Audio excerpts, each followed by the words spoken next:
right. I'd like to welcome everybody to the November meeting of the Parks and Recreation Commission. At this time, we will call the meeting to order.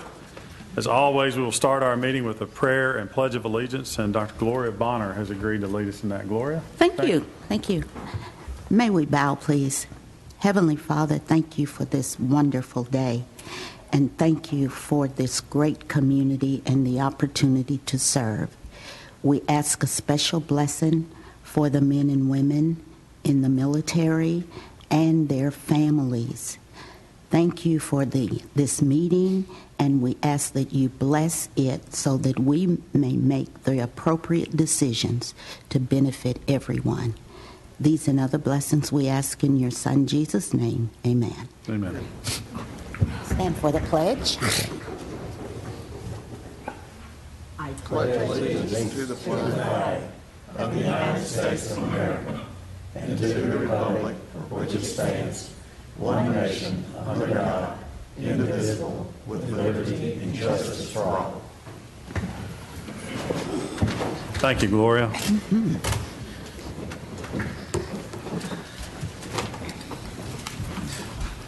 Everybody should have received their packet from earlier in the week.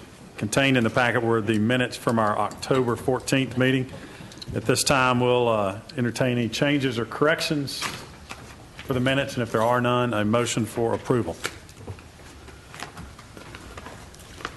I move approval of the minutes. Thank you. Is there a second? Second. We have a motion and a second. Any other discussion? All in favor say aye. Aye. Aye. Opposed? Minutes are approved. Thanks, Mitzi. Before we move on to new business, Ron, I want to welcome you. Glad to have you with us. Thank you. First item, we've got several busy agenda today. Bart Fight's with us, and he's going to give us the lowdown on the ever-popular discount program for the year. Mr. Chairman and members of the Commission, I come before you today seeking approval to offer our annual buy one, get one free holiday specials.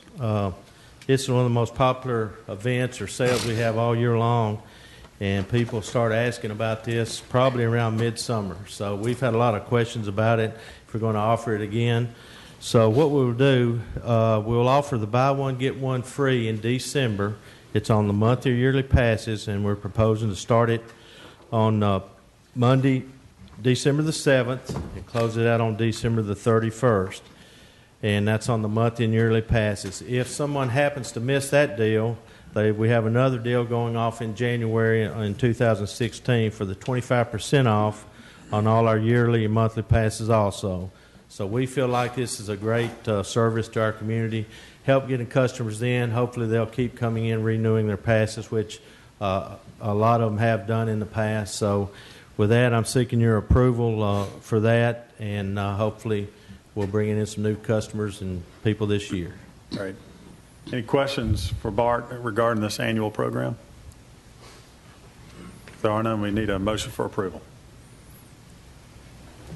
I want to commend you for continuing that outreach to our community.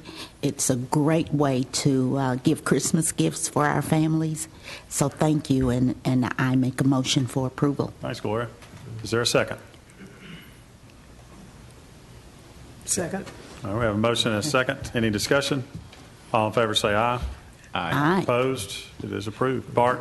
Thank you, Dave. A couple of other little things for our leave here today is, of course, if you do have a pass and it has not expired yet, we do give you a voucher to come in and renew your pass when your 30-day pass or your yearly pass expires, which will give you a little time to bring in your voucher to get set for the next year. A couple of things coming up. December the 4th, we're going to have our Customer Appreciation Day in the lobby from 9 to 1. And then, of course, we have the ever popular lock-in on December the 11th, where we register at 7 p.m. and go all the way to 7 a.m. I've told Thomas I don't know if I'll be able to make it this year. I'm getting a little older, so I might need my sleep. But it's very popular, and if we sell that out, it's $20 a child. We usually get 50 in. That gives people a chance to shop and go out right before Christmas. So with that, I'll let you have the next agenda. Thanks, you. Bart. Thank you. Allison Davidson is with us to go over Healthways Silver Sneakers and Prime Fitness program. Allison, welcome. Hi. I'm very happy to be here. I've been working on this program for about 11 years off and on, so I'm very excited to be able to say that we're far enough along to where I can come and talk to you about it and ask for your approval. Silver Sneakers, I think a lot of people are probably familiar with Silver Sneakers. It's a program that runs through Medicaid, but it's run through Healthways. The Healthways is the business that runs it. And what it is it allows people who are on Medicaid to be able to come into the facilities for no charge to them as part of their insurance. And then Healthways reimburses us for their membership. So every time they come in, they swipe their card, we report it to Healthways, and then they reimburse us for those visits. There's also a prime level of Healthways that has nothing to do with age. It's just part of an insurance plan, and I believe some of those participating programs were provided in your packet. But that is also if someone is part of that insurance program, they again can use our facilities at no cost to them, and Healthways will reimburse us for every time that they come in for their visits.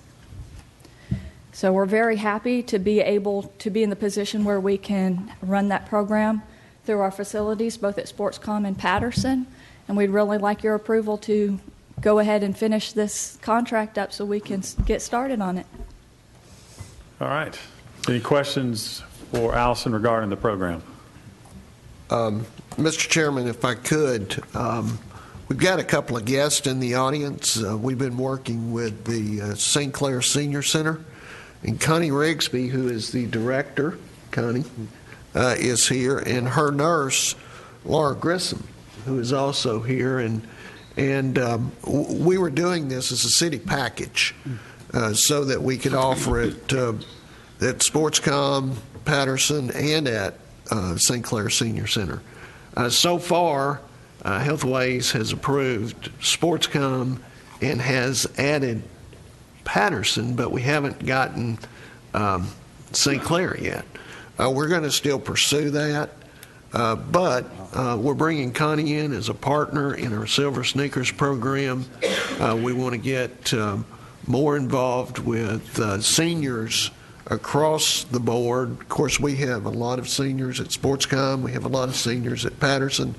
We just felt like it'd be very effective to go ahead and incorporate the senior center and look at our senior program holistically, so that as we do go forward and start addressing, because I know that for Connie's funding, she reports certain numbers. More numbers means more funding for our seniors. So we're looking at how we can do that effectively and how we can partner effectively, because there are certain requirements that Connie and her staff, the nurse, can help in terms of making evaluations and making determinations and so forth. Connie is an old Silver Sneakers instructor, and so she knows the program very well, and she's been a part of our meeting. So I wanted to invite her today and thank her for coming, but I think she's got a couple of comments as well. So, Connie? I appreciate it. Thank you, Commission. As the Silver Sneakers program, when it involved, and of course a lot of the process through Healthways was looking at aging adults and actually becoming more physically fit. This was a program that grew from an individual saying, my father needs more health programs out there, and is becoming a multi-million-dollar program across the United States. One of the ways that Silver Sneakers benefits seniors is actually having the issue of addressing all of their health needs, whether they are a beginner and going into physical fitness all the way up to they may have a handicap or a disability, that they may have a walker or something like that. Some of their programs they can introduce and change up some of their plans to be able to get those folks into some type of physical fitness. The partnership that we've kind of been looking with Parks and Recs in this aspect is that as the senior center and the mandated services that we provide is physical fitness. We also provide education. We do have a nurse, Ms. Laura Grissom, that we have on site. And in this partnership, we looked at if a senior is coming into the city to do programs within the city, we should be trying to filter those in through our programs, getting them out to the Parks and Recs programs. And as they age, if they need other services or other programs, we're there to help kind of fill that gap. And so it is our hope that after talking with Healthways and maybe coming out and visiting our site, that they will be able to add us also to that agreement. That's the hope, and kind of pushing that along too. And so we really hope that our nurse can kind of help with that, and being that staff person that can sit down with the individual and discuss with them where the programs are in the city, what programs might fit them or benefit them the most, and then if they ever do have any health or other questions, that she could answer those. So we really are hopeful that we can get a full agreement, and we will hopefully present this in front of our commission on the 23rd also. Great. Are there any questions regarding this program? Now, with this approval, what we would be approving also would be accepting what they would pay. It is per person. Very close to what we have. A premium pass for what would be the prime adult would be $35 for us. They're going to pay $350 a visit, up to $30. For seniors, they're going to pay $250 a visit, up to $25. So, and so, you know, ours is $25. So it's right in that area. So we don't think that we'll have any significant change in revenues. If we do, I think it's going to be positive. So the reimbursement is very much in line with what we charge now. All right. But we would be accepting what they would be offering in terms of reimbursement. Any questions related to the program? And I know that as a city, we certainly want to keep everybody as physically active as we possibly can, and as we age and go into those senior years, we certainly want to make sure that the facilities are accessible, that we have and usable to the public when the need arises. I know that with the YMCA closure, there's a large population of people who have been going out there who are probably candidates and would fall into this category that are looking for a new place, and I think this is the timing couldn't be any better to attract them and try to get them in our facilities, and certainly continue to not only maintain but to hopefully improve their physical condition as they age. So it's a tremendous asset, and I hope we're successful with getting the Silver Sneakers program implemented, because it will be something that will truly help those people, especially those who are on fixed incomes and just do not have the revenue to come and visit. That by doing that we might potentially be able to attract more people who wouldn't be able to attend otherwise. Is that a motion? And I'll put that in the form of a motion unless anybody's got Thank you, Ed. something to say. We have a motion. Is there a second? Second. Thanks, Gloria. Any other discussion? All in favor say aye. Aye. Opposed? It is approved. Connie, Laura, thank you guys for being with us today. Thank you, Allison. Gary Arbit is here. He's going to go over a consideration of a youth party at the Adams Tennis Complex and give us an update on the facility. Gary, welcome. Good afternoon. Thank you. Glad to be here. I would like you guys to consider, we would like to have a youth party at the new Adams Tennis Complex. It would be on December the 5th, which is a Saturday, from 6 to 9 p.m., not to be mistaken with the Sportscom lock-in. We will not be doing it all night. We will have an early drop-off and a late pickup for parents. The cost for the ATC members would be $10, and for non-members would be $15. And that's sort of how we're set up there at the Adams Tennis Complex. If you are a member, then you do get discounted rates for lessons and clinics and parties and different things that we offer. Okay. Any questions for Gary related to the youth party? If there are none, we need a motion for approval as presented. I move approval. Thanks, Gloria. Is there a second? A second. Thanks, Ricky. Any other discussion? All in favor say aye. Aye. Opposed? It is approved. Thank you. Gary, what's your update? Our update, if you will look at the little packet I left you, if you'll turn over to page 2, we wanted to update everyone on our progress.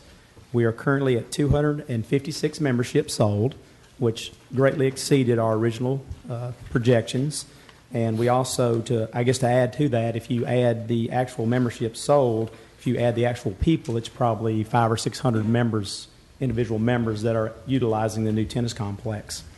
You see the breakdown. It tells the different family passes, senior passes, individual passes, youth passes, and I guess kind of to lead into the talking about the senior population, you see that as our most popular pass for the Adams Tennis Complex. Also, of those 256 members, we have 64 members that have purchased permanent block time, and what that means is they pay additional funds to be able to come in and have a specific day and time that they'll have the court for their usage. And that broke down to 64, and that was about 25% of the membership. I'm not sure that we had an idea of how much or how many percent would do that, so I thought that was a pretty good percentage for the first 3 months. Traditionally, that probably will not go up a lot between now and the calendar year. Traditionally, that happens here in the fall season, so that's kind of our time to really get those members in for the permanent court time. If you'll flip over to page 3, it has our daily report sheet, and what that is, everything daily that comes and goes from the building, anything from memberships to sporting goods to the pro shop to selling cookies. We have the best cookies in town. Please come by and sample those. You see at the bottom right, that is basically our gross for about 3.5 months. I think that we've done really well there, and I feel like we've exceeded expectations, and I hope that we can continue that and move forward.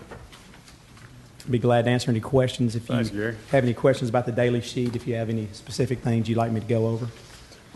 I know Gary hadn't been with us in a while for an update, so feel free if anybody's got any questions or comments for him, fire away. It's a beautiful facility. If you haven't been there, I would encourage you to get by. It's awesome. It is that. It is a beautiful, phenomenal facility. Certainly, I want to encourage the public to get out and use it. I don't think we've been at capacity, have we? Oh, no. And we have a lot of room to go.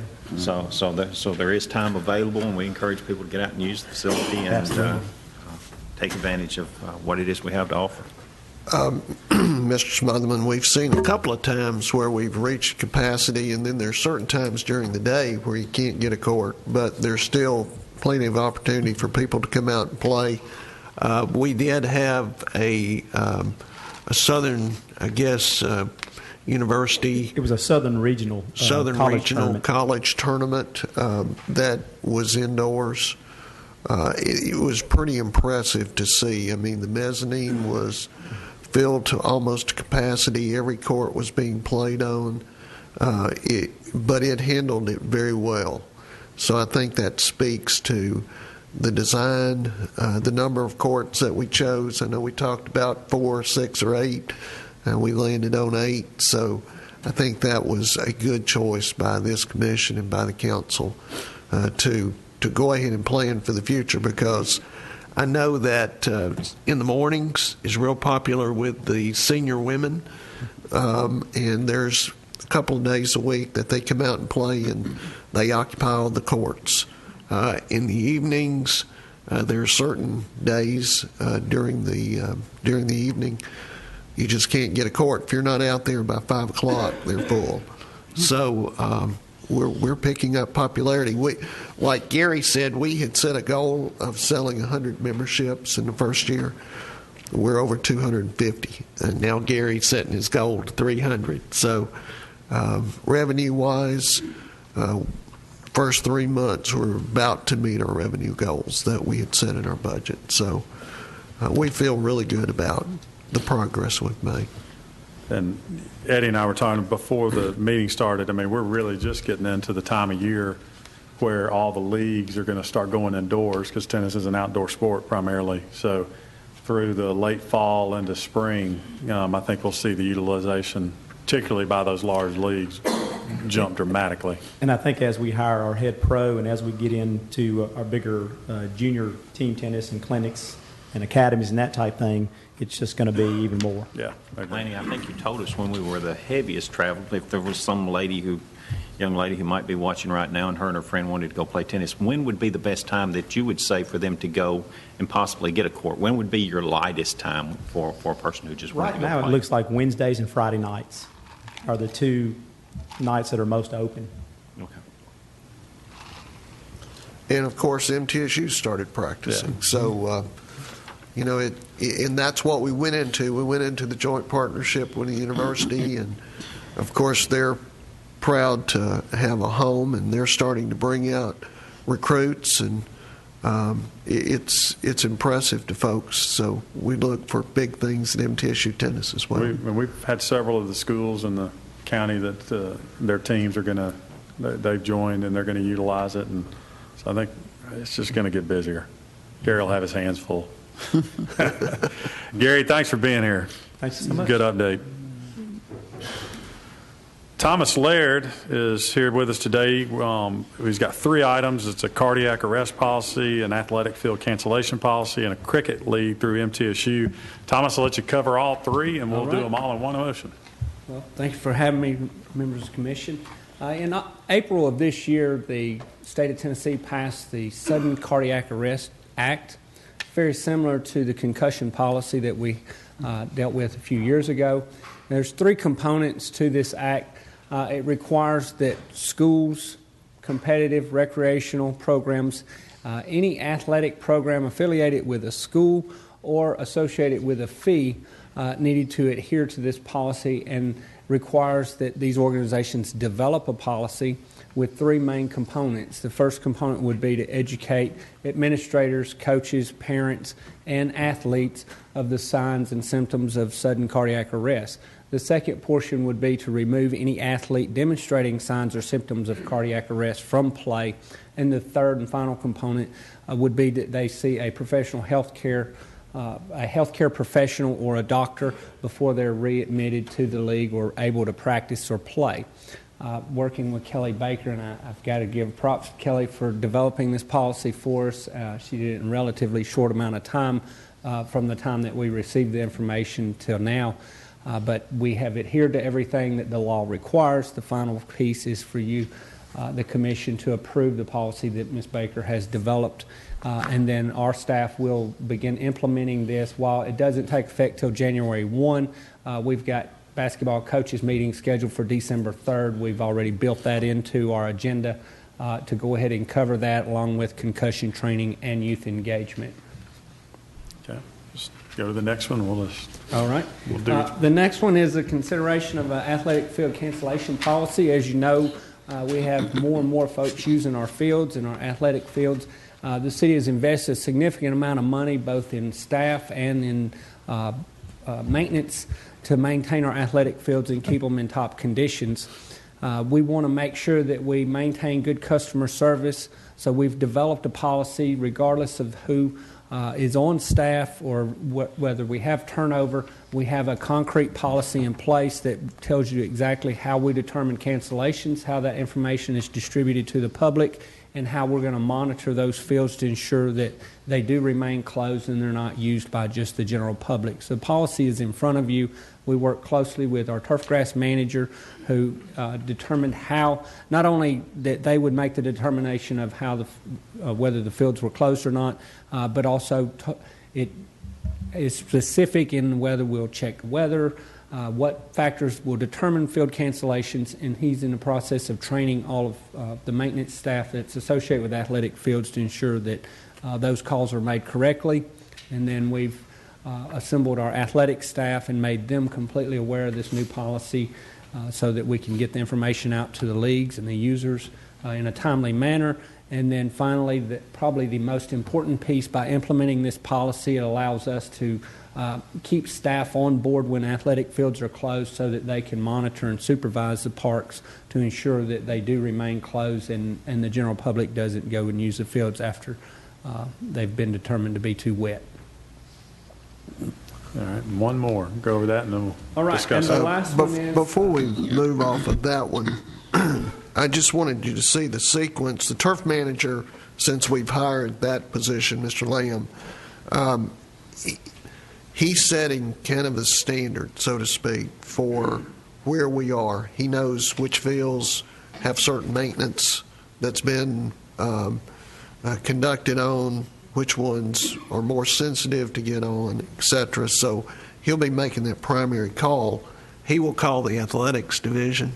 Athletics division will notify our users, and they will also notify the park police. Plus, they will put a athletic site supervisor that will float between the different areas to make sure that folks are off the fields as well. So we've got backup systems in this. So if you get a call, know that here, because you may get a call from somebody that is using the field, which way we have made these determinations. Of course, Mr. Lamb, one of the things that I have asked him to do is to make sure that we always have coverage. So he is training other designees on what the proper protocol is, and if they have a question, who to contact at that point. So that call will be made at his level, and then Thomas's group will make sure that all of our users are notified, and then we have a couple of backup systems. Just because we have people that show up, all of our facilities are open for usage unless they're reserved or closed. And sometimes they'll show up even if they're closed. So we just want to remind folks that's listening in the public that if you want to reserve a field or if you're thinking about playing, please go through the athletic division and call Mr. Laird or one of his staff, and they will try to schedule you that. And if you are scheduled, then there's a notification process, and they'll be letting folks know that call. And we'll update our leagues as well. Thanks, Lanny. Okay. Tell us about the Cricket League. All right, as you know, Murfreesboro does traditional sports very well. Soccer, basketball, baseball is a huge following here in Murfreesboro. But we also have a portion of our population that participate in non-traditional sports, and one of those is cricket. So the Murfreesboro, or the MTSU Cricket Club has approached us. They have outgrown their space over on campus, and they're needing a place to play cricket. Ironically, with the adjustments to McKnight Park, with the fencing there, taking away some of the field and shortening other fields, we were able to find a somewhat suitable cricket pitch for this group to utilize. And the ideal situation is it's utilizing some fields that may be too short to play soccer or some of our other sports on. So we're able to maximize that space by offering cricket. Ayaz Ahmed from MTSU is here to represent the group. While it is a MTSU club sport, MTSU club group, I think Ayaz would like to confirm that it is a diverse population, and it does include much more than just students. It's a big, a portion of our population here in Murfreesboro, and I think they're very enthusiastic. This year, their league grew, and they're anticipating more growth over the next year. So I recommend that you would approve this agreement. It's very similar to other agreements that we currently have with MTSU and MTSU clubs. Once the agreement is approved on this level, then we'll send it through MTSU for them to sign off on it, and then it would come back for Kelly and Lanny to sign, just like we do. And we would adopt them as a partner, just like lacrosse, disc golf, all of our other non-traditional sports. Okay. All right, so we've got 3 items that Thomas has covered for us: the cardiac arrest policy, the athletic field cancellation policy, and the Cricket League agreement. This time we'll entertain any discussion, questions related to any of these. I'd like to make a comment about the cardiac arrest policy. I strongly encourage us to go along with that. I know the golf course, we have had one example where we were able to save Coach Faulkner. You might know him. We were able to save his life. Here a few weeks ago, we had a man out on the 16th green that dropped we were unable to save him, but we did know what to do, and while the medics were on the way, we had a plan and a policy that we put into effect, and it's going to happen. It doesn't have to be a participant. It can be a spectator as well, and sooner or later it will come in handy. Good point, Bill. Thank you. Any other questions, comments, or discussion related to any three of these items? Mr. Chair, I think Ahmed would like to speak if we could permit him. Great. Well, I just wanted to come by here and thank you for everything that you have done in a short period of time for cricket.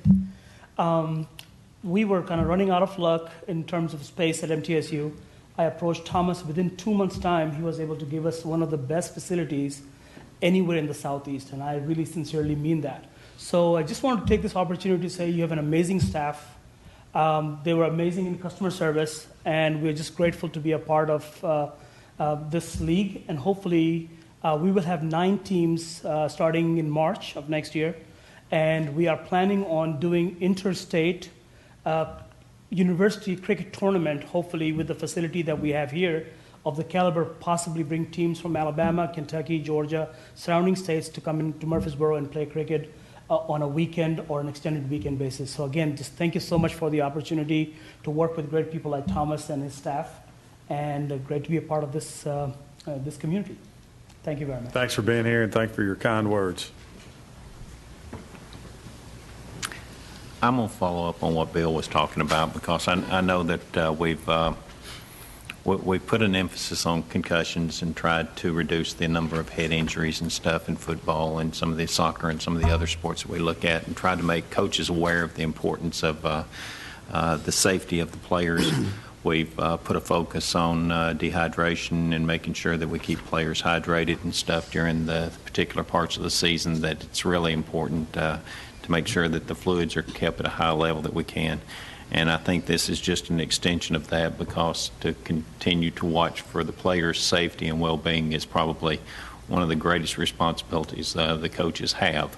And it's probably much more important than the win and loss column. But as we continue to watch our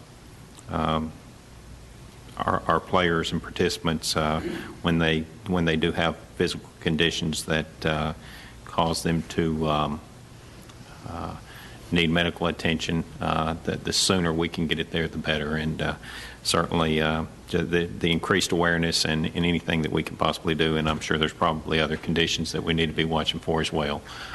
We need to continue to keep our focus on that. Thanks, Eddie. Are there any other questions or comments for Thomas? If there are none, we need a motion for approval of all three of these items as presented. I move approval for all three. Thanks, Gloria. Is there a second? I'll second. Ricky, thanks. Any other discussion? All in favor say aye. Aye. Opposed? They are approved. Thomas, thank you very much. I do want to mention we have extended youth basketball registration, and so if you know of anyone that wants to register, if we need a coach, Mr. Smotherman, I know you've coached with us before. We're at about 60% of our coaches currently.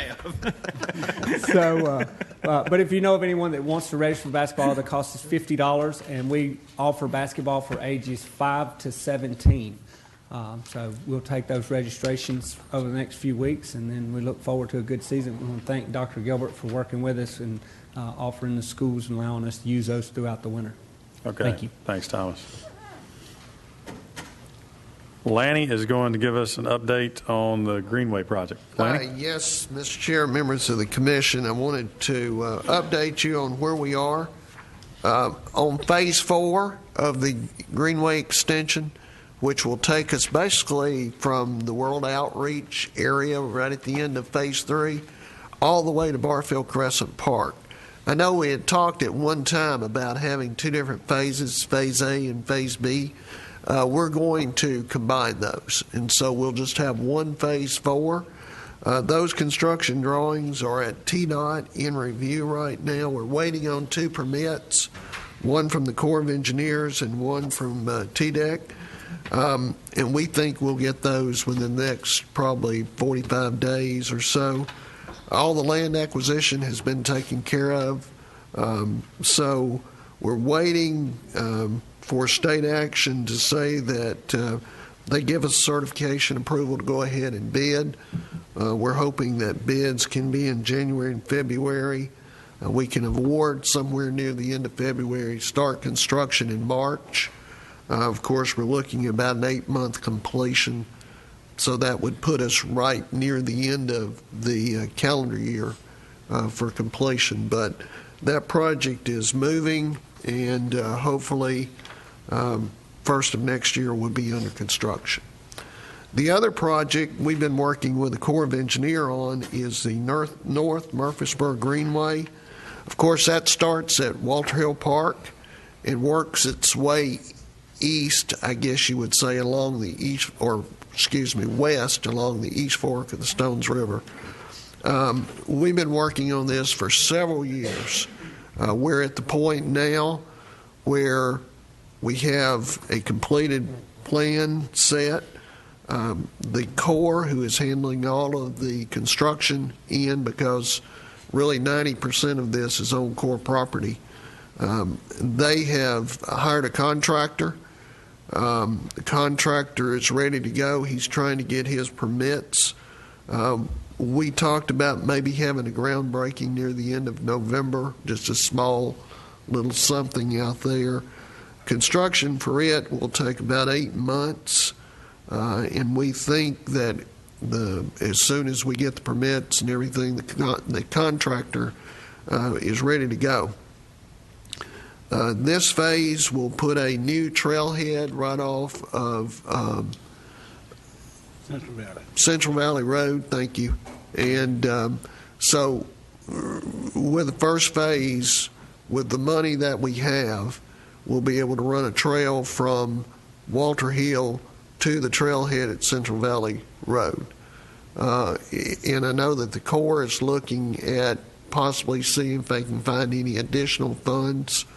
And you can see the options here.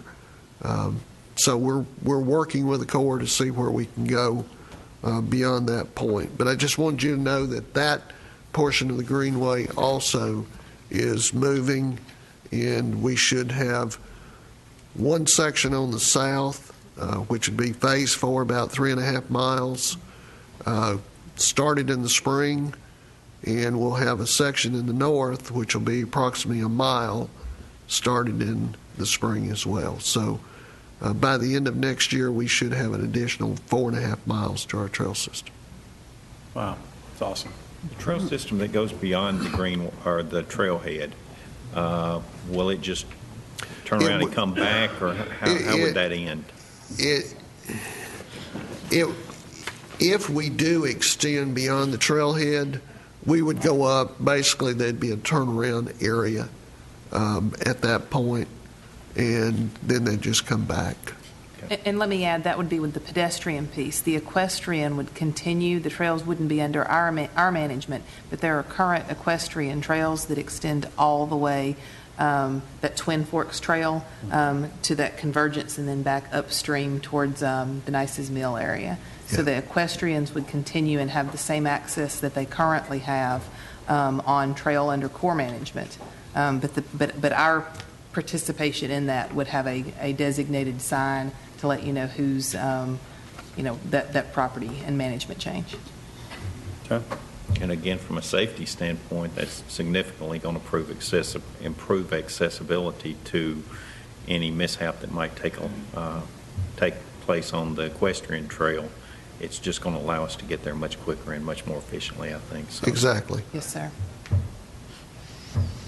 Any other questions for Laney? It's a good update. Thank you. Last item on the agenda, as always, Becky Johnson's with us to give us all the upcoming events. Becky, welcome. Good afternoon. We have, first, as Thomas mentioned earlier, we have extended our registration for youth basketball, and that is for those ages 5 to 17. It is $50 per player, and they can register at Sportscom, Patterson Community Center, McFadden Community Center at the Barfield main office, or they may register online. And that link can be found on the homepage of our website. Then we have coming up the Fall Harvest Hayride. And that is Friday, November 13th from 5:30 to 8 p.m. at the General Bragg Trailhead. It is $2 per person, and that $2 includes live music, campfire with marshmallows and s'mores, and an old-fashioned hayride along the Greenway. So we look forward to seeing everybody out Friday, November 13th at General Bragg Trailhead. Then a few upcoming events in December. We have Christmas at Cannonsburg Village, which will be Saturday, December 5th from 10 a.m. to 3 o'clock p.m. at Cannonsburg. And they'll have hay rides, pictures with Santa, hot chocolates, storytelling, and holiday vendors. And that's at Cannonsburg, Saturday, December 5th from 10 a.m. to 3. Then, as Bart mentioned earlier, the holiday lock-in, which will be held out at Sportscom. It's for ages 8 to 15. Friday, December 11th, starting at 7 p.m., and it ends Saturday, December 12th at 7 a.m., and it is $20, and registration begins December 1st for that program. A Charlie Brown Christmas. This is the 50th year of A Charlie Brown Christmas, and our Perform Murfreesboro actors will be putting on this play, and that will be December 11th, 12th, and 13th at the Washington Theater at Patterson Park Community Center. We will be selling tickets in advance and also at the door. Then we will have Santa Splash and Dash, and that is going to be Thursday, December 17th at Patterson Park Indoor Pool. It will be from 6 a.m. to 9 p.m. for ages 7 to 13.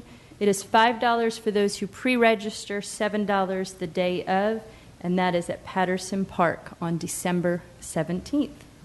And for more information on all of our currently running fall programs and upcoming events, you can go to murfreesborotn.gov/parks and download our Rec Connection, or you can like one of our Facebook pages. All right. As always, a lot of stuff going on. Thank you, Becky. You're welcome. That concludes all the items under new business. Is there any other business to come before the commission? Want to mention that the elementary basketball season has started. I'll let Dr. Gilbert follow up on that if she'd like. I think we've got a lot of kids who are involved. And a lot of kids that are involved. It's always interesting to watch the competition there. But every school, so we'll be having our probably, I think about the second week in December, first week in December, having the big tournaments that are always exciting. But yes, every Tuesday and Thursday we have children that are involved in basketball. That's great. Anything else? There is none. We stand adjourned. Thank you.